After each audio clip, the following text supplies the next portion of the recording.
think my favorite thing that's ever happened is someone gets on stage and goes, "Oh my God, what a diverse room. This is so diverse." And then the first comic up is a straight white man.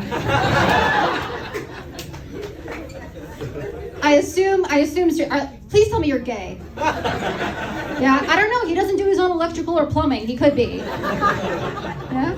All right, we'll count you, we'll take you. Guys, this is awesome. Look at this room, I'm having a blast. This is the best. This is my first time visiting Canada. This is my first time ever in Canada. I'm truly enjoying it, and I'm not just saying that because America is spiraling right now. Truly, one of our former presidents is going to jail, the other one falls asleep while going upstairs. I'm not entirely sure what we're gonna do. So I was born and raised in Brooklyn in New York City by two very conservative immigrant Arab parents, which is why I now live in Los Angeles. I had to put an entire nation in between us just so I can stay out past 8 o'clock. It worked great. Yeah, I love that, we understand, yeah. Legit, I moved and then I did everything in my power not to explain time zones to my mom. Because she still called me later, she'd be like, "Laura, Shu, where are you?" "It's 10 p.m. And I'd be like, no, it's 10 o'clock where you are. Over here it's 11 a.m. I'm on my way to the library. The library was the name of a bar next to my house. It was dope. Yeah. I do live in LA now, but I still try to visit New York at least once a year if I can, because to be honest, in LA we drive everywhere, and so I don't get catcalled nearly enough. As a woman, I was starting to feel safe. Can't have that. Yeah. Growing up as an Arab was interesting because I kept on having to explain to people my existence. Truly, growing up, people would come ask me all the time, and I do you know how many times I had to explain to people that there are Middle Eastern Christians? Exactly. I'm like, babe, where do you think Jesus started his little book tour?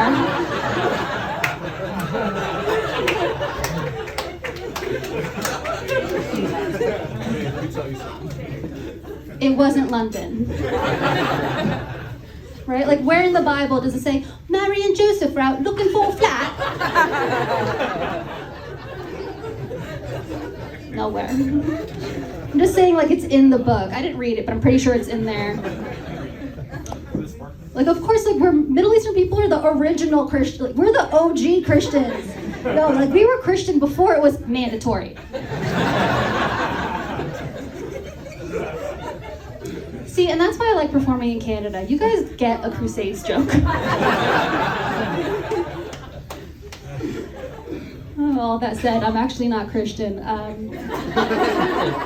My parents are. My parents are Christian. I identify as a polytheist. I believe in more than one God. That way they can take shifts. I'm a huge supporter of work-life balance, so it's very important to me. Oh my gosh. I'm glad that you guys are chill with the Arab material too, because sometimes in the US it gets a bit dicey. I've done shows where it's divided the room. It's changed the mood, right? Half the time people are like, "What? An Arab woman with opinions?" It's better than the other half. The other half are like, "I thought we took care of you in Iraq."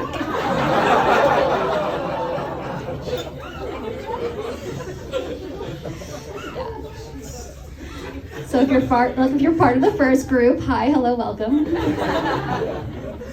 If you're part of the second group, pretend I'm French. Also, if you're French, fuck you, I'm Arab. We hate the French. I asked my friend when we were in Montreal, I was like, "Can I make fun of French? Are they gonna get mad and throw baguettes at me?" And she legit was like, "We wouldn't waste good bread, Laura." Burn. That hurt. It's I get that. For anybody who's confused, the French are to Arabic people who the British are to like Indian people and Pakistani people, and also Arabs. We were double teamed. This Arab might like that, but not the whole region. Just saying. The main difference is like we didn't have Gandhi, you know? Like in India, you guys had Gandhi who like peacefully protested British rule by going on a hunger strike. And just in case there's any Americans in here, a hunger strike is...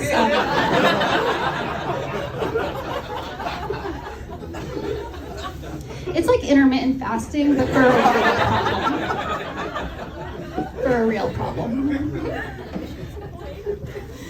I'm just saying, we didn't have a Gandhi. Like, we had nobody to peacefully, like, if I tried peacefully protesting by, like, going on a hunger strike, my mom would come out of the kitchen with shawarma, and I'd be like, I choose violence.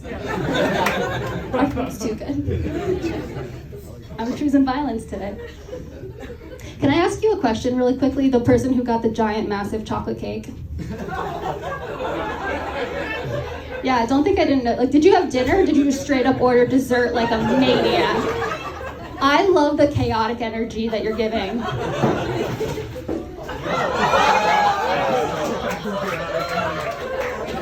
This is that energy at work right here. Look at you, you are powerful. Are you okay?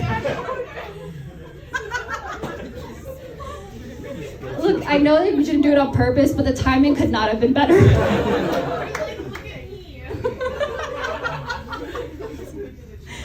Oh my God. Oh Jesus. I'll distract from this poor woman. You guys, let me ask, are there any Arabs here? Woo! Yeah? Hell yeah, where are you guys from? Lebanon. Oh God, you're not gonna like this next bit. Legit. Here's the reason why I dislike the French so much. It's because when they came into the Middle East, they changed up our beauty standards.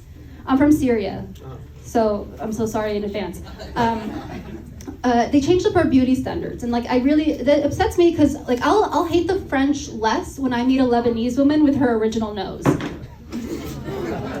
I know it's mean. I know what I said is mean, and I'm sure if a Lebanese woman was here, she'd show me how upset she was if she could make a facial expression. That one's for you. Oh my gosh. What's your name? Me? Yeah. Oh, Mohammed. I should have guessed. Yeah. Once I was in Jordan this past fall, and I met these two guys at a comedy show, and one of them was like, I was like, what's your name? And he was like, guess. And I was like, I really don't want to. And he was like, Muhammad. I was like, I should have guessed. And then I asked the next one, I was like, what's your name? And he was like, guess. And I was like, I got this, Muhammad. And he was like, Ahmed. I was like, damn it. It's my number 2 option. One of the other things I don't like though about we had the dopest, we had women who had face tattoos, like Berbers and Bedouin women would tattoo their faces, and that is, to me that's so dope. Do you know how much fun it would be to tell every white rapper nowadays, bro, you ain't shit, my grandma has that tattoo. It would have been so much fun. Man, if I ever meet Post Malone, I'm gonna say it anyway. I don't know too much about music, because growing up, growing up my friends would annoy the crap out of me, because they were always like, oh my God, you've never heard The Doors? You've never listened to Leonard Skinner? How is that possible? And I'd be like, well, my parents didn't immigrate to this country, with $1 in their pocket, and their classic rock vinyl collection. I can't imagine my parents in Syria. They're just like, okay, you pack the clothes. Don't forget the Rolling Stones' greatest hits. That didn't exactly happen. Growing up as an Arab was fun. It was I had a very conservative, typical immigrant daughter upbringing. I think I came home once in middle school with an A-. And my mom went, "Shu hada A-? I have an A- daughter. I will minus a daughter from my house."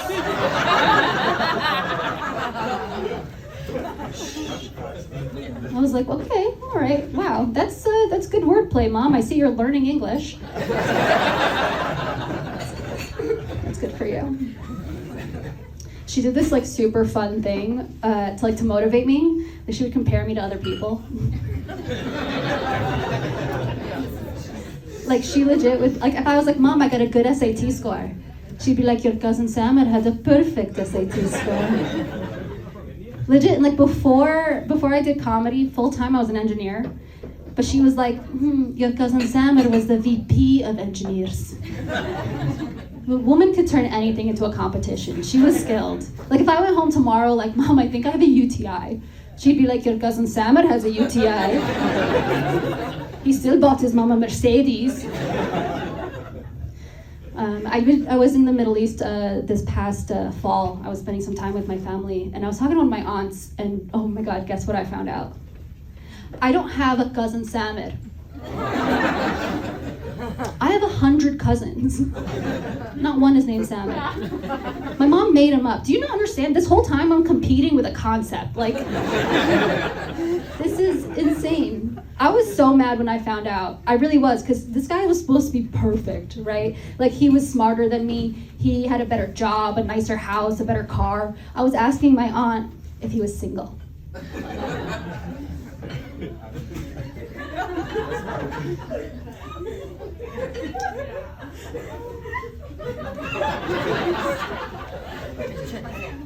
Because the issue is, I'm in my 30s now, and I'm not married.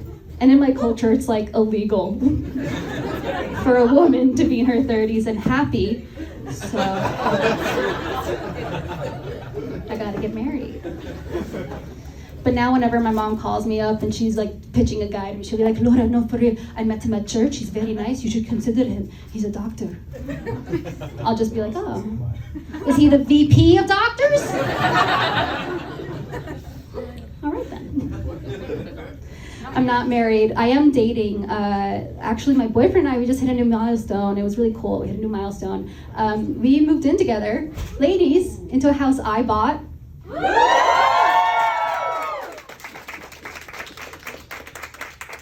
That he bought the other half of. Equality. And we've been living together for a little while, and it's been fun. The thing is, though, I realized we're a 1950s couple, but I'm the husband. It's great.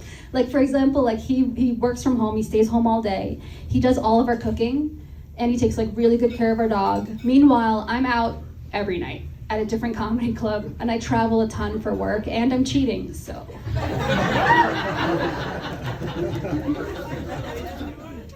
Technically, we're in an open relation, but I don't know how to explain that to my Arab parents. Like, Mom and Dad, you guys know how growing up you were always like, sharing is caring. I'm sure they'd be like, yes, and now you're old. So it's just easier to tell them I'm cheating. You guys got really sad about that. That's fine. You don't know my boyfriend. Oh man, and the thing is, like, here's the deal. My friends were like, how is he okay with you like doing an open relationship? And I was like, people do crazy things for love. That's just the truth. And we do love each other, and we've been living together for a little over 2 years now. And thank God we had been living together for this long, because now we're very familiar with each other. I'm gonna tell you guys the story, and then I'm gonna have to get out of here. But just prepare yourselves. Okay, here's how familiar we are. Recently, I switched from using pads and tampons to a cup. Are the guys following? I have to ask. Okay, so listen. Once a month, okay, a woman needs a way to collect blood. And a cup is exactly what it sounds like. It's a flexible cup that you can put inside and it catches all the blood. And I have to say flexible because I was explaining this to a guy once and he looked horrified. You could tell, he thought I was talking about a shot glass. Like I'm like a vampire bar or some shit. But luckily, I was living with my boyfriend at the time, so like here's the thing. Here's why I was so lucky. What they don't tell you is when you use it for the first time, sometimes you don't know how to put it in right. And it stopped agreeing, oh my God. Yeah. It can get lost inside. Yeah. So I called my boyfriend and I was like, hey, can you come to the bathroom? I need your help finding something. And he did help me out. I'm gonna say that. Great guy, he did help me out. First time all year he's fingered me, but he did help me out.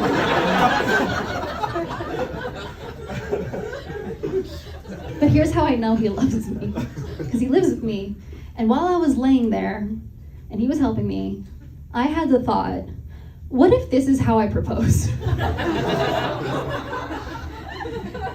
What if he pulls out the cup and there's a ring inside?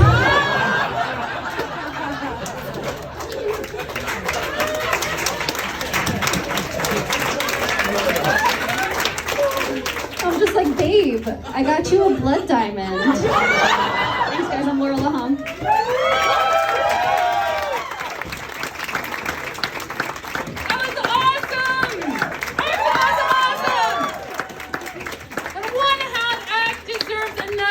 Straight off his tour of his home country of India, and he's going across Canada leading up to his appearance at the Winnipeg Comedy Festival, gala appearance at that, and on the CBC Debaters. Please welcome Ashwin Singh!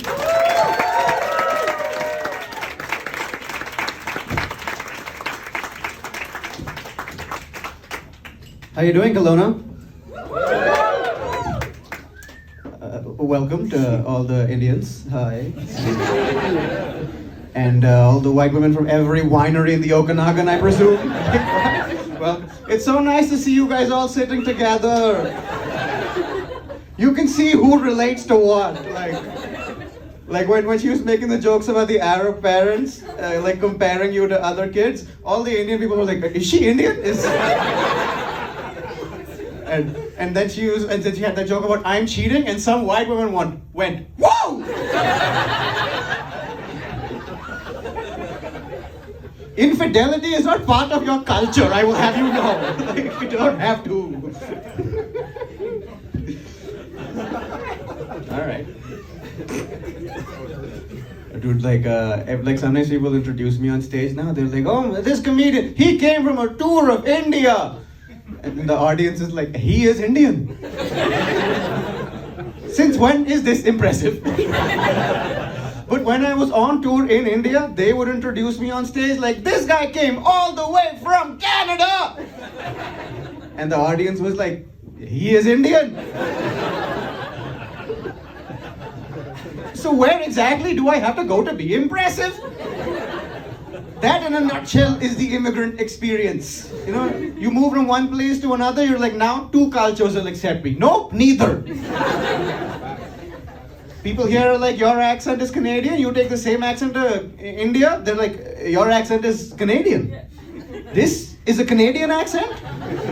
The other day an Indian man approached me and complained to me that I don't say bhenchod in the Delhi way anymore.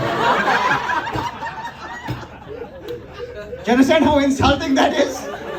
I got so mad, Hencho came out correct. And the truth is we, by the way, they were like, this is